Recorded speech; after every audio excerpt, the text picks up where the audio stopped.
예, 안녕하세요. 팩트체크 컨퍼런스. 오늘 팩트체크 미디어로 살아남기란 주제로 발표를 맡은 김준일입니다. 살아남는 게 뭘 그리 중요하냐? 이거 발표까지 들어야 되냐? 이렇게 생각하실 분들도 있을 것 같은데요. 팩트체크 하는 게 쉽지 않다. 이런 내용으로 좀 말씀을 드려야 될 것 같아요. 그래서 제가 뉴스톱이라는 매체의 대표인데 그 고군분투기를 조금 설명드리고 어떻게 팩트체크를 하고 있나? 그런 것도 좀 말씀을 드리도록 하겠습니다. 예, 저는 원래 이 경향신문이라는 언론사의 기자로 처음 들어왔고요. 그리고 2012년부터 2011년까지 경향신문에 다녔습니다. 한 10년 정도 다녔고요. 그 다음에 공부를 좀 더 해보고 싶어서 미국의 오클라호마 대학에서 저널리즘 박사 공부를 했고요. 2016년까지 했습니다. 그리고 2017년에 한국에 들어와서 그때 팩트체크를 전문으로 하는 매체란 뉴스톱이란 매체를 이제 만들어서 현재 5년 정도 지금 운영을 하고 있습니다. 그래서 대표인데요. 대표가 좀 폼나게 어디 가서 골프도 치고 어디 광고도 많이 따오고 그러면서 이 사원들의 후생 복지에 신경을 써야 되는데 그런 좀 약간 그런 부분에 있어서는 별로 유능한 대표는 못 되는 것 같습니다. 그래서 제가 대표긴 하지만은 실제 기자로서 팩트체커로서 활동을 하면서 팩트체킹도 하고 있고 이런저런 방송도 하고 있고 강의도 하고 있고 그러면서 틈날 때마다 돈도 벌러 다니고 이렇게 여러 역할을 하고 있습니다. 그래서 이게 제가 지금 드린 말씀 자체가 이게 지금 하나의 역할이 아니라 여러 역할을 해야 되는 이 현실 자체가 좀 만만치 않다라는 거를 좀 들으시는 분들은 아실 수 있을 거예요. 일단은 뉴스톱이라는 매체에 대해서 좀 설명을 드리도록 하겠습니다. 뉴스톱은 4가지 원칙을 가지고 있어요. 4가지 원칙은 뭐냐면 투명한 저널리즘을 추구한다. 그리고 맥락 저널리즘을 추구한다. 그리고 지식 저널리즘을 추구한다. 그리고 협력 저널리즘을 추구한다. 이렇게 4가지를 추구를 하고 있습니다. 이게 근데 굉장히 대단한 것으로 보이실 수도 있겠지만 사실은 이거는 원래 기본으로 돌아간다는 얘기입니다. 저널리즘은 항상 투명해야 되고 독자들한테 맥락도 줘야 되고 또 이게 단순 정보 전달이 아니라 좀 더 깊이 있는 지식이 돼야 되고 그리고 홀로 하는 게 아니라 시민사회와 같이 만들어가는 그런 어떤 시스템을 갖춰야 되는 것이거든요. 근데 저희가 굉장히 작은 조직이고 미약 하나만 이런 것들을 한번 추구해보자. 돈보다는 가치를 좀 더 중요시해보자라고 이제 하고 있어요. 그래서 이걸 하나씩 좀 설명을 드리도록 하겠습니다. 뉴스톱의 투명 저널리즘이라는 거는 사실은 팩트체크를 하는 언론들이 조금 다 갖춰야 되는 어떤 기본적인 어떤 방향성인데요. 이 투명이라고 하는 것은 소스의 투명성, 이제 근거의 투명성이죠. 필진의 투명성, 수정의 투명성, 이게 모두 아우르는 단어입니다. 그러니까 투명하다라는 것은 이 모든 과정들을 뉴스 생산 과정들을 이제 보여주는 것을 투명성이라고 이제 얘기를 합니다. 영어로는 transparency라고 얘기를 하죠. 그래서 근거의 투명성, 소스의 투명성은 내가 기사를 쓸 때 그 기사의 근거가 무엇인지를 독자나 시청자들이 모두 이해할 수 있게 홈페이지 아니면 뭐 그게 신문이면은 신문에 아니면은 방송이면은 방송 화면에 다 투명하게 공개를 하는 것을 얘기를 하고요. 필진의 투명성은 도대체 이 기사를 쓴 사람, 이 글을 쓴 사람이 누구인가라는 것을 투명하게 밝히는 겁니다. 수정의 투명성은 언제 이를테면 수정을 해야 될 필요성이 있을 때, 팩트체크한 기사가 내용이 틀리거나 오류가 있을 때 아니면은 부분적으로 수정이 필요할 때는 왜 어떤 항의가 들어왔거나 어떤 이유로 수정을 했고 그 부분이 어디인지를 명확하게 밝히는 겁니다. 이런 투명성은 굉장히 좀 중요하다고 볼 수가 있는데요. 지금 화면에서 보시는 것 같은 경우에는 이제 필진의 투명성입니다. 저희 뉴스톱 같은 경우에는 그 기자들, 저희 소속된 기자들만 있는 게 아니라 외부 필진들도 같이 팩트체크를 하자는 그런 아이디어에서 왔어요. 왜냐면은 세상에는 굉장히 많은 전문가들이 있고 기자들보다는 그 내용에 대해서 더 잘 아시는 분들이 있다라고 한다면은 그 전문가들이 직접 특정한 내용을 팩트체킹을 하면 어떻겠나라는 아이디어를 좀 차용을 했거든요. 그래서 그분들한테 일종의 객원 팩트체커 이제 어떤 타이틀을 드린 겁니다. 그래서 저기 정재환 씨 지금 그 가운데 사진 보이시겠지만은 이분은 나이가 좀 있으신 분들은 아실 텐데 원래 개그맨이었어요. 그래서 개그맨으로 오랫동안 활동을 하다가 그러다가 성균관대에서 학사, 석사, 박사를 받고요. 역사 쪽으로. 그런 다음에 지금 한글문화연대 대표로 있고, 이를테면 한글 창제 이후에 이를테면 근현대사에서 어떤 한글의 역사 이런 거에 대해서 굉장히 박학하신 분이에요. 그래서 이분이 역사 쪽이나 예를 들면은 한글과 관련된 우리말 사용이나 이런 거와 관련된 글을 기고를 종종 하셨습니다. 그래서 필요하면은 저희가 요청도 드리고 아니면 이분이 먼저 주신다든지 그렇고요. 뭐 그 위에 대학교육연구소 같은 경우에는 한국에서 뭐 일반적인 대학 교육과 관련해서는 아마 제일 유명하고 큰 어떤 조직 중에 하나예요. 그래서 이런 데서 굉장히 어떤 등록금 문제라든지 이런 거 문제 제기를 많이 했는데 이런 데서 직접 이를테면은 특정 사안에 있어서 대학 교육 이런 거에 있어서 팩트 체킹 한다든지 이런 식으로 지금 운영이 되고 있습니다. 근데 이 사람이 얼마나 권위가 있는지를 사람들은 모르기 때문에 혹시 모르실 수가 있는 분을 위해서 이렇게 자세하게 어떤 이력들 그래서 이것들이 팩트 체크 기사가 굉장히 근거가 있는 것이다. 이렇게 좀 설명을 드리기 위해서 이런 것들을 투명하게 밝히고 있는 거고요.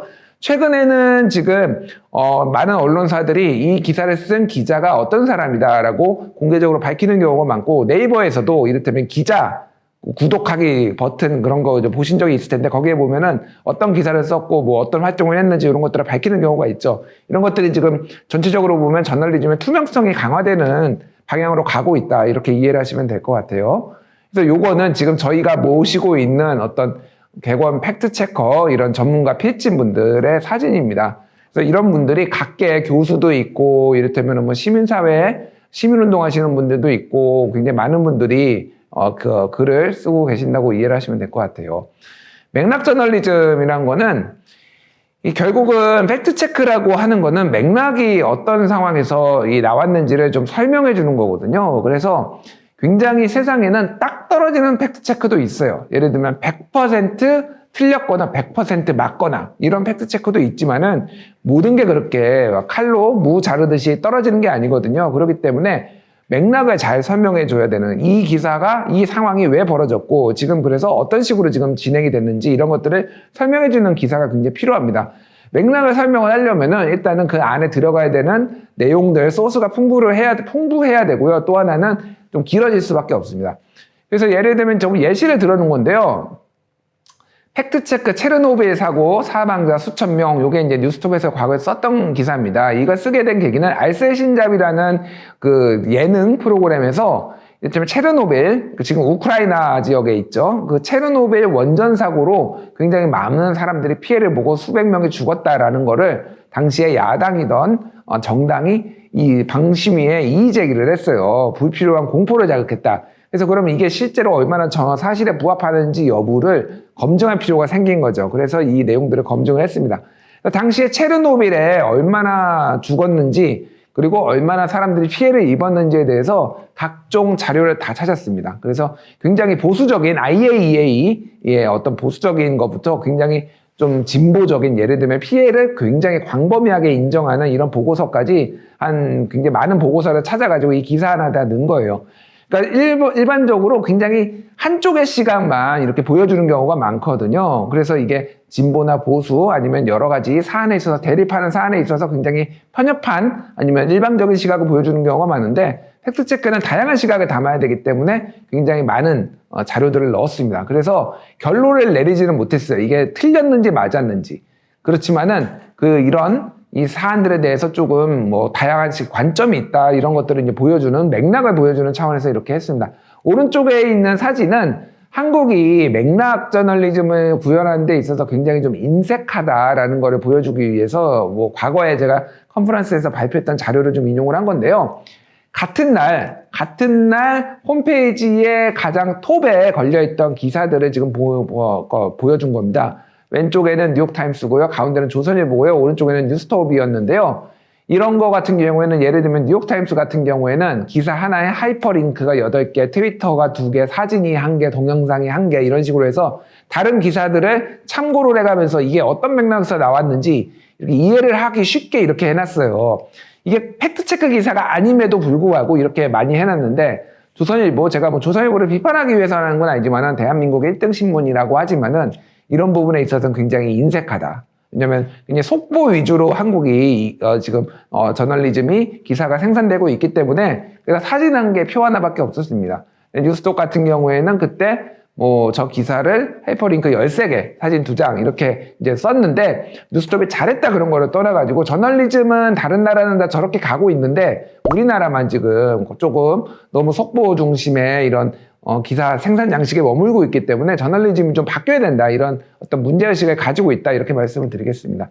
지식 저널리즘 같은 경우에는 단순히 그러니까 정보도 중요하죠. 정보도 중요한데 이게 조금 더 그냥 정보를 넘어가지고 지식 차원으로 좀 넘어가는 것이 저널리즘 해야 되는 거 아니냐라고 차원에서 저희가 조금 이렇게 좀 지향하는 방향입니다. 그래서 모든 기사나 모든 게 지식이 될 수는 없어요, 물론. 하지만은 좀 깊이 있게 파고 들어가야 될 필요가 있다라는 건데, 예를 들면 왼쪽 같은 경우에는 수소경제 진단이거든요. 그래서 수소경제가 문재인 대통령이 수소경제를 주창을 했을 때 그게 얼마나 현실성이 있는지를 각계 전문가들이 다 직접 좀 팩트체킹을 참여를 하게 해가지고 저희 내부의 기자가 쓴 것도 있지만 전문가들이 실제 참여를 했던 거 같은 경우고요. 현대화폐 이론 같은 경우에는 이를테면은 정부가 뭐 재정 지출을 좀 거의 무한대에 가깝게 확장 재정을 쓰더라도 인플레이션이 발생하지 않는다라는 이제 최근에 등장한 미국이나 이쪽에서 등장한 어떤 경제학 이론이고 주류 경제학이 아니죠. 그래서 현대화폐 이론이 도대체 무엇인지 이게 어떤 쟁점이 있는지 뭐 이런 것들을 약간 소개하는 그런 시리즈였습니다. 그래서 이게 뭐 약간은 팩트체크 성격하고 조금 거리가 있을 수도 있어요. 하지만은 이렇게 굉장히 많은 전문가들이 실제 참여를 해가지고 이렇게 하는 것들, 이런 것들이 중요합니다. 그래서 아까 전에 말씀드렸던 수소경제의 기사를 쓰게 된 거는 문재인 대통령이 2018년이었나, 2019년이었나요? 그때 울산에 방문을 하면서 대한민국은 수소경제로 가야 된다, 수소사회로 가야 된다, 이렇게 갑자기 말을 했어요. 뒤에 이제 정의선 현대차 회장이 있죠. 이런 발언을 하고 갑자기 대한민국 어떤 방향성이 그쪽으로 가는데 이게 정말로 맞는 방향이냐에 대해서 수소경제에 대해서 각계 전문가들의 얘기를 들었습니다. 그래서 수소차가 궁극의 친환경차다라는 주장에 대해서 반박을 하거나 수소 생산 시에 에너지 낭비에 온실가스도 배출한다. 뭐 상호 보완제다. 반면에 이거는 앞에 두 개는 약간 좀 부정적인 내용이라고 한다면 뒤에는 수소경제는 재생에너지와 상호 보완제다라는 뭐 이런 내용도 있고요. 수소차에 현대차가 올인하지 않고 있다라는 내용도 있죠. 그래서 지금 대세는 전기차로 가고 있다, 뭐 이런 내용들까지 굉장히 많은 시리즈를 해가지고 책 한 권에 가까운 이런 내용들을 시리즈로 하기도 했습니다. 협업 저널리즘은 요즘 이제 저널리즘이 과거하고 좀 다르게 단독으로도 많이 자체적으로 기사를 하지만은 같은 언론사끼리 협업을 한다든지 아니면은 다른 시민사회단체하고 협업을 한다든지 이런 트렌드들이 있거든요. 여기에서 보여드린 거는 지금 무슨 땡땡땡 미터라고 해야 될까요? 뭐 한마디로 공약 체크 프로젝트를 보여드린 겁니다. 왼쪽 같은 경우에는 이제 폴리티팩트라는 미국의 3대 팩트체크 언론사가 중에 하나인 폴리티팩트가 운영하는 트럼프 미터예요. 그래서 트럼프 대통령의 공약을 이제 추적을 하는 거죠. 그래서 실제 공약이 얼마나 잘 이행이 됐는지, 이것도 일종의 팩트체크의 한 영역이거든요. 공약 팩트체크죠. 이런 것들을 보고 그 오른쪽 아래 가운데쯤에는 이거는 워싱턴 포스트가 운영하는 트럼프 프라미스 트래커, 그래가지고 이것도 뭐 언론사들이 운영을 하고 있습니다. 그래서 제가 이거를 미국에 있을 때 오바마 미터를 처음 보게 됐어요. 그래서 오바마 미터라는 게 있다라는 걸 보면서 왜 한국에는 공약을 제대로 검증하는, 물론 뭐 매니페스토 이런 뭐 실천본부 이런 데서 이제 공약을 한 번씩 검증을 하지만은 상시적으로 좀 검증할 수 있는 이런 사이트가 있으면 좋겠다라고 생각을 해가지고 이 뉴스톱을 만드는 계기 중에 하나가 됐거든요. 그런 다음에 뉴스톱을 만든 다음에 문재인 미터를 바로 만들었습니다. 그래서 오른쪽에 있었던 이런 예시들은 뭐 이를테면 로하니 미터, 마크리 미터, 트루도 미터 이런 것들은 다 전 세계의 대통령이나 총리가 공약을 지키고 있는지를 각 나라에서 만든 일종의 공약 팩트체크 사이트예요. 그래서 여기에 이제 문재인 미터도 저희가 만든 거죠. 문재인 미터 만들어가지고요, 검색을 해보시면 됩니다. 문재인 미터 이렇게 뭐 구글이나 아니면 다른 한국 포털에 검색을 해보시면 문재인 미터를 찾으실 수가 있고요. 여기에서 문재인 정부의 공약이 이행 상황이 얼마나 되고 있는지 이런 것들을 확인하고 있습니다. 지금 문재인 정부가 거의 끝나가고 있기 때문에 5년 차, 그러니까 마지막 지금 공약 점검 작업을 지금 하고 있어요. 시간을 내서 틈틈이 하고 있어서 문재인 정부가 최종적으로 공약을 얼마나 이행했는지 여부를 확인할 수 있을 것 같습니다. 예, 그래서 이게 언론 보도에도 이렇게 나왔거든요. 문재인 정부가 언론 정보 이렇게 언론뿐만이 아니라 공약을 제대로 지키지 않고 있다. 뭐 이런 것들이 이제 뭐 옛날에 2년차 때는 언론 공약 이행률이 0%다 이런 것도 있었고요. 협업 저널리즘의 한 예시가 이게 IFCN이라는 인터내셔널 팩트체크 네트워크라는 국제 기구가 있는데요. 팩트체크하는 언론사들끼리 모여서 같이 협업을 한 사례인데요. 그때 당시에 2020년에 유엔 총회가 열렸는데 그때 대통령이나 총리들이 얼마나 자기들의 발언에 대해서 여기 연설하는 것에 대해서 정확성을 지키는지를 같이 공동으로 프로젝트를 한 적이 있습니다. 뉴스톱도 여기에 대한민국 대표로 참여를 해가지고 문재인 대통령의 발언 이거를 기조 연설을 팩트 체크를 해가지고 이거를 번역을 해가지고 다른 나라에 이렇게 제공을 한다든지 이런 식으로 이제 국제 팩트 체크 공조를 한 적이 있습니다. 이런 식의 이제 트렌드가 있어요. 그래서 문재인 미터 같은 경우에는 이런 식으로 조금 공익적인 가치가 있습니다. 그래서 이거를 한 군데만 하지 않거든. 예를 들면 바이든 미터나 뭐 트럼프 미터 같은 경우에는 한 언론사만 하는 게 아니라 심지어는 개인이 하는 데도 있어요. 그래서 지금 새로 윤석열 미터도 저희가 준비를 하고 있고요. 윤석열 미터를 예를 들면 다른 언론사나 다른 시민사회단체가 좀 해서 같이 이게 조금 공약을 평가하는 문화가 좀 많이 활성화됐으면 좋겠다 이런 생각을 하고 있습니다. 문재인 미터 히스토리는 이렇습니다. 그래서 처음에 다른 언론사가 아니라 그 시민사회단체하고 같이 협업을 해서 만들었거든요. 사단법인 코드라는 데서 같이 만들었고요. 지금도 여러 시민사회단체들 20여 개 좀 줄었다 늘었다 하는데 이런 데들이 같이 참여를 해서 이런 것들을 문재인 정부의 공약을 좀 점검을 하고 있습니다. 팩트체크 저널리즘의 역사를 간단히 말씀드리려는 이유는 실제 저희 같은 뉴스톱 같은 매체가 지금 어떻게 활동하고 있는지를 좀 아셔야 될 것 같아서 말씀을 드렸어요. 미국에서는 대충 한 30년 좀 넘게 팩트체크 저널리즘이 이어져 왔다라고 보시면 될 것 같고요. 여기에서 2003년에 factcheck.org, 팩트체크라는 그 유니버시티 오브 펜실베니아, 유펜이라는 대학에서 후원을 하는 이 작은 언론사가 시작을 한 게 좀 시초라고, 언론의 시초라고 볼 수 있고요. 그 다음에 2007년에 폴리티팩트라는 언론이 나왔거든요. 이게 이제 독립 언론 모델입니다. 그리고 2007년에 또 워싱턴 포스트 팩트체커 전문 기자를 둔, 이를테면 JTBC가 전문 기자를 두고 팩트체크를 하듯이 워싱턴 포스트가 이때 글렌 캐슬러라는 전문 팩트체커를 뒀거든요. 이런 식의 모델이 있는데 뉴스톱 같은 경우에는 2017년에 만들어서 했는데 일종의 독립 언론 모델 폴리티팩트.com 여기를 좀 본땄다라고 볼 수 있는데 문제는 뒤에 설명드리겠지만 재정적인 어려움이 상시적으로 존재를 합니다. 그래서 아까 전에 말씀드렸던 그 IFCN이라는 것이 여기 있거든요. 그래서 여기에서 원칙 규정이라는 걸 만들어서 이런 것들을 지키는 곳이 팩트체크를 하는 그 기사를 쓰는데 자격이 있고 팩트체크를 좀 좋은 팩트체크를 하는 곳이다라는 건데 영어로 써있지만 보시면 알겠지만 트랜스페런시라는 단어가 계속 반복이 되죠. 그래서 투명성이라는 것이 지금 이런 팩트체크를 하는 언론에게 굉장히 중요하다라는 것을 이제 이해를 하실 수가 있습니다. 요거를 이제 이렇게 조금 번역을 저희가 해서 홈페이지에 올려놨거든요. 뉴스톱 홈페이지에. 그래서 초당파성, 공정성 뿐만이 아니라 자료 출처의 투명성, 재원 조직의 투명성, 방법론의 투명성, 개방성, 이런 것들, 수정, 이런 것들이 투명해야 된다라는 겁니다. 뉴스톱이 해왔던 팩트체크는 굉장히 여러 분야에 있는데요. 요거 같은 경우에는 실제 이거 어떤 그 단톡방이라고 하죠. 카카오톡 이런 데 돌아다니는 루머들에 대해서 팩트 체크를 한 겁니다. 이를테면은 뭐 지금 박근혜 대통령이 이제 사면은 돼서 풀려났지만은 감옥에 있을 때 뭐 이를테면 단식을 해서 죽을 지경이다. 뭐 이런 루머가 돈 적도 있고요. 대선 때 2017년 대선입니다. 양산 문재인 대통령의 집이 그 세모그룹 회장 유병헌이 전소유주였다. 뭐 이런 것들이라든지 세월호 유가족들이 과도한 요구를 한다. 이런 것들을 다 기사로 써가지고 잘못된 여론을 바로잡는 데 했고요. 뭐 이런 것도 굉장히 많습니다. 페미니즘 때문에 뉴질랜드가 망했다. 그래서 뉴질랜드가 굉장히 건강한 나라였는데 여성 총리가 들어서면서 여성들한테만 유리한 법안을 만들고 그래서 남성들이 다 해외로 도주를 하면서 노동력 부족으로 페미니즘이 망했다라는 주장이 굉장히 광범위하게 지금 웹에 실려 있어요. 이런 것들을 이를테면 바로잡는다든지 사실관계를 뭐 이를테면은 이런 거는 좀 해프닝성인데 스마트폰을 많이 보면 젊은이들 머리에 뿔이 난다. 이런 것들이 외신을 통해서 알려져가지고 이게 사실이 아니다. 잘못된 연구를 인용했다. 이런 것들을 뭐 바로 잡는다든지.